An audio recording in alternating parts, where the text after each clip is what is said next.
Yes, ladies and gentlemen, Anakin Skywalker, by far the most popular character in the Star Wars movies, of course. Maybe not so much. But, well, this video is about an Anakin, but another kind of Anakin. Here it is. There, the Sky Hero Anakin Club Racer. And it is a frame kit, and yeah, this is a bit more appropriate for an RC channel than Anakin Skywalker. However, if you've had a look at the Sky Hero line of quadcopters, you know that they recently released the OB1, which is also a reference to the Star Wars movies, I guess. Obi-Wan Kenobi. Alright, this is actually the start of a series of videos in which I will be building this Anakin quadcopter. In this video we'll have a look at this frame. In future videos we'll have a look at the components in depth. And I actually have a list of the components in the description of this video. So you can have a look. Maybe you have some input, maybe I've made some wrong choices. Anyway, this is not going to be a budget build. The Anakin frame isn't super cheap, and as you'll see in my list of components, the list I have selected isn't a budget list either. Not the most expensive either, but well, have a look. And this is the 6-inch version of the Anakin Club Racer frame. It's also available as a 5-inch version. Completely the same, only the arms are shorter. Now I've selected the 6-inch version because I want to have the option of using 5 or 6-inch propellers.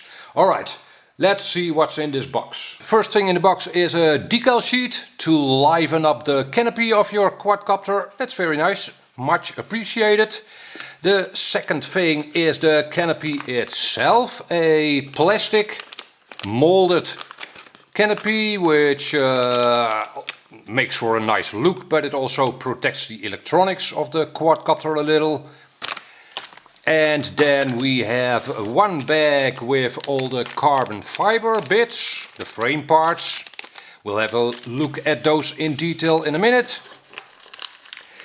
And then there are screws, standoffs, rubbers, motor protectors, and we'll see those in a minute as well. And the last thing in the box is a Velcro strap. Alright, let's have a closer look at everything. Here are all the frame carbon fiber bits laid out. This here is the top plate, which is actually very thin. And you might be worried about it. It's about 1.5 millimeters in thickness. So for a top plate of a quadcopter frame, that's very thin. But again, it is not structural. The entire structure is mostly made up out of the arms. These two are the back arms of the quadcopter, and this one piece is the two front arms. And these are very thick. I'm not sure if that translates into the video, but those are 4 millimeters thick and of high quality carbon. All carbon parts are a little bit dusty, just a little bit, so you might have to wipe them down with a damp cloth. And let's see, yeah, here these two pieces are your camera mount. That'll make more sense in a minute when I have assembled the frame. This here is a part of the bottom, I think, and this is the bottom plate. This is basically where the quadcopter will land on, this piece over here. Again, that'll make more sense when I've built it up. Okay, then there are, as with any quadcopter frame build, all kinds of screws, and the bags are clearly labeled what kind of screw is in this bag. Spacers, some standoffs, and other spacers.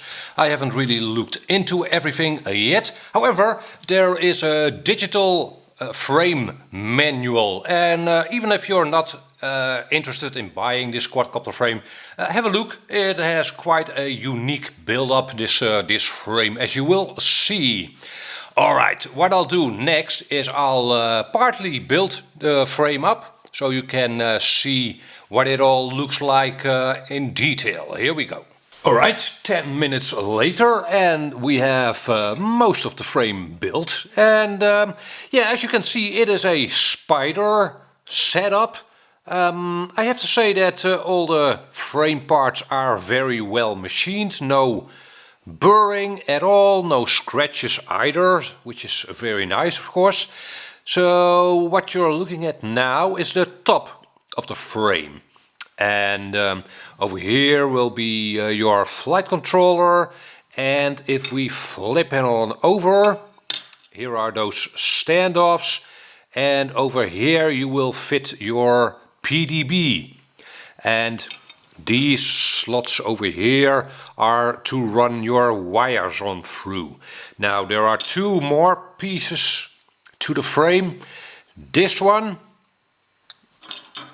and this one has these slats that the FPV camera will actually sit on in. And there are three slats so you can choose your angle. And that'll go on to here, and the last plate will slot over all these standoffs like so.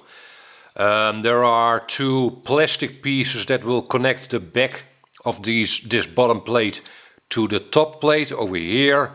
I won't be screwing those in at this moment. Let's see. Yeah, let's have a look at how the motors are actually mounted onto these arms. Okay, now on each of the arms you see these cutouts over here, and those are meant for your motor wires. So you set your motor on top of the arm, then you run the motor wires through these slats to the bottom. So that means that the intention of this frame is that you mount your ESCs at the bottom of the arms. If we flip it on over, you route your motor wires to the bottom over here. This is where your ESC will be mounted, and your PDB will consequently also be mounted at the bottom of the frame in between these standoffs. Now the motor wires will be protected by these plastic pieces. Might actually help to dampen vibrations a little bit as well. But the primary reason for these plastic pieces is of course to protect the carbon fiber and your motor wires.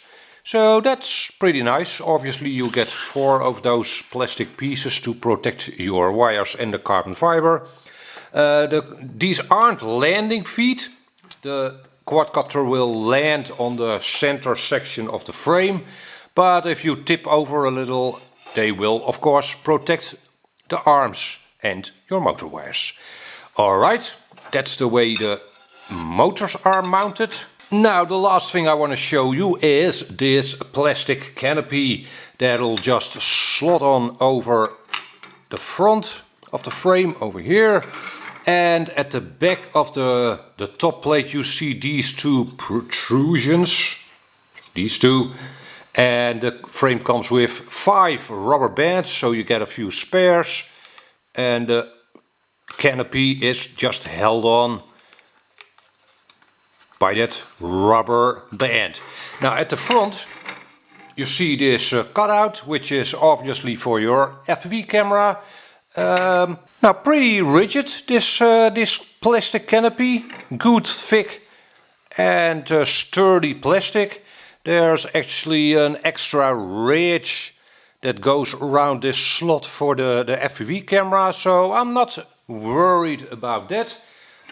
One other thing I should mention is, yes, the top plate underneath the cover over here is thin, but yeah, it's not exposed at all. You won't be crashing onto that part of the frame.